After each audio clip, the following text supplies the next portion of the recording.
Thanks very much again for being here. Unfortunately, you will have to listen to me for 20 minutes, so I will try to make them as enjoyable as possible.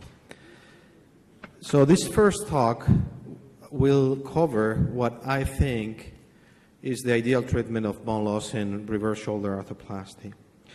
I have some disclosures with Exotech that you should know.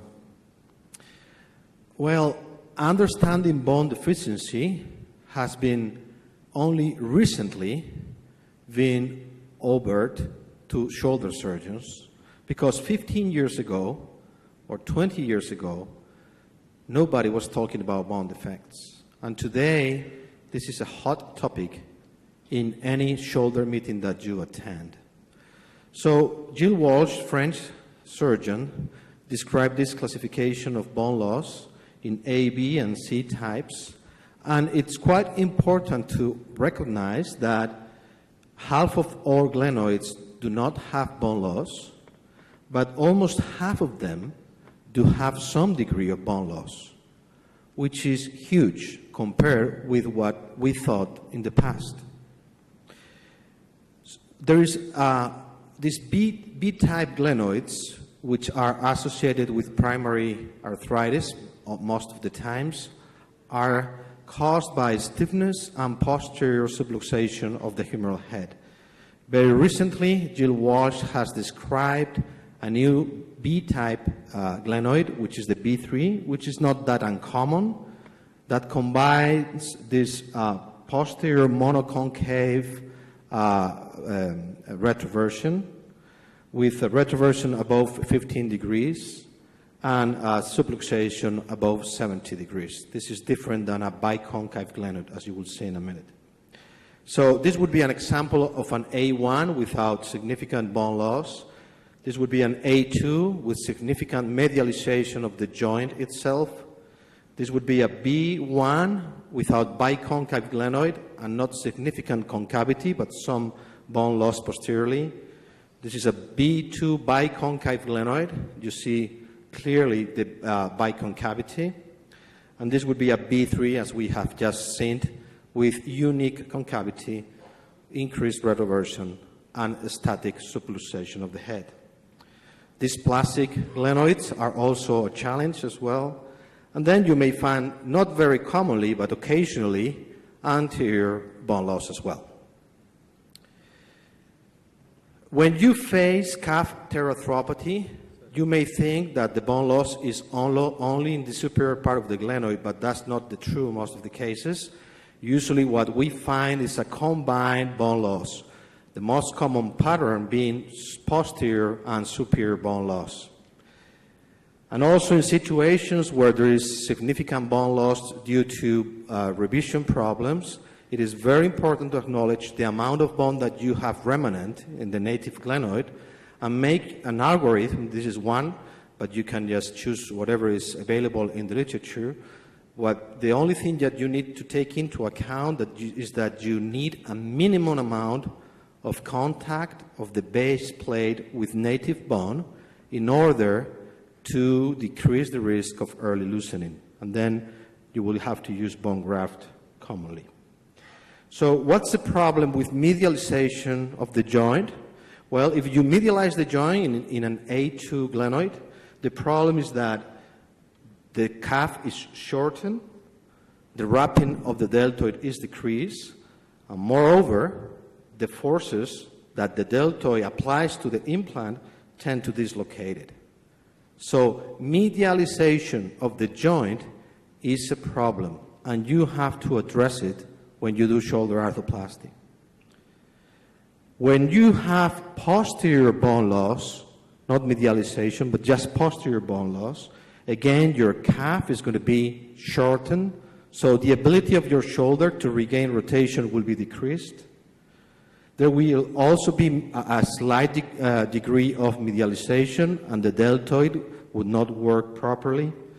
And obviously, you will have subluxation of the head. So how can you address this? Well, you can either remove native bone, which is not deficient, by eccentric reaming. You can just remove the bone, that is good. And that would give you a surface that is not ideal because you will be in cancellous bone, very cancellous bone. The other option is that you ream in line with the defect, and that would save bone.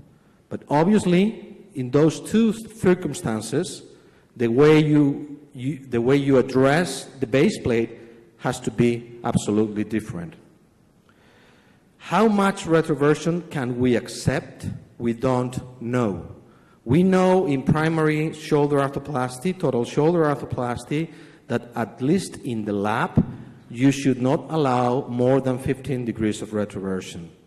And that's probably the number that we all aim to avoid beyond it. But in reverse shoulder arthroplasty, there are not good studies showing that. On the other hand, remember that when you have posterior erosion and stiffness, many of these patients may have an intact calf, as Ashish was saying today, but their calf is not competent.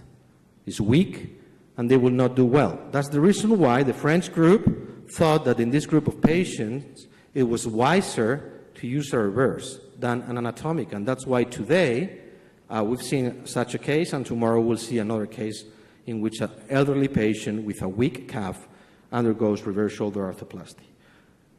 If you use augmented implants, the bone that you removed is less, and biomechanically it has been shown that the risk of loosening is at least in vitro less. These are numbers from the Mayo Clinic, from a database of reverse shoulder arthroplasty in the last years, and you see that the numbers of retroverted glenoids beyond 10 degrees is higher than it was thought in the past. For this reason, in this very elderly patient today, probably the ideal treatment is a reverse shoulder arthroplasty. What happens if you use a reverse shoulder arthroplasty with a little bit of bone loss, A2 glenoids, but without bone graft? Well, if you lateralize your glenosphere with a Frankel-type implant, you would be okay. But if you don't lateralize your glenosphere, you may have the problems I just mentioned. Superior migration may lead into this because your base plate may be superiorly placed and at risk for early loosening and tremendous failure. So remember this bone loss. So when you have bone loss, what can you do? You can use bone graft, and this is one option. The good part of the bone graft is that if it heals, your bone stock is going to be good. But the backside of it is that you have to harvest bone graft, and there is a slight risk of resorbing the bone graft. This is a case of an A2 very much medialized joint with a bone graft in the back of the glenosphere, and deltoid wrapping was restored and the glenoid was in good position, as you see here. The other option is, instead of using bone graft, use metal augmented glenoids. The advantage, obviously, is that you don't risk resorption of the bone, but the disadvantage, at least in theory, is that biomechanically is more at risk because the shear forces that the augmented glenoid has to support are, in theory, higher. This is the case with a severe bone loss, in which was mainly anterior in this case and uncentralized, in which an augment was used. So the question today is it better to use bone graft or is it better to use an augment? Well, I don't think there is an answer, and I'm sure there are 50% of the surgeons preferring bone graft, 50% preferring augments. I am an augment preferred guy because the risk of bone resorption is still there. And we need to know what's going to happen with these augments in the long term. And the lucency rate in this study from the Mayo Clinic with the bone graft is not small. That's why the interest in augmented glenoids has increased dramatically. And in the US, last 2 years ago, 20% almost of the glenoids were augmented. So I think this is a trend towards the future. Is there any difference between bone graft and augmented glenoid? At least in this paper, there was no significant difference with a minimum follow-up of 2 years. Is there a difference between augmented base plate or a standard base plate? This is a study, ongoing study, with a randomized control, not randomized control trial, sorry. This is a cohort study of comparative series of 53 augmented, 53 non-augmented. Not significant difference in the complication rate. A slight improvement in some of the scales when the augments were used, and a little bit more abduction. Overall, no significant difference. So it seems that if you use an augment, there is no significant risk of loosening, at least in the medium-term follow-up. And it's not either a problem in the X-rays. Can we go back? Oops, sorry. Can we go back one slide? Can you click on the movie? So I think, as it has been just mentioned by David, that preoperative planning is the key for success. You need to understand what's going on in the back of the glenoid, because it's impossible eyeballing that you will recognize medium to small or mild bone loss deficiencies. And in that sense, I believe that some type of surgery that gives you intraoperative feedback of what you're doing will undoubtedly help you in performing your surgeries in a more perfect fashion.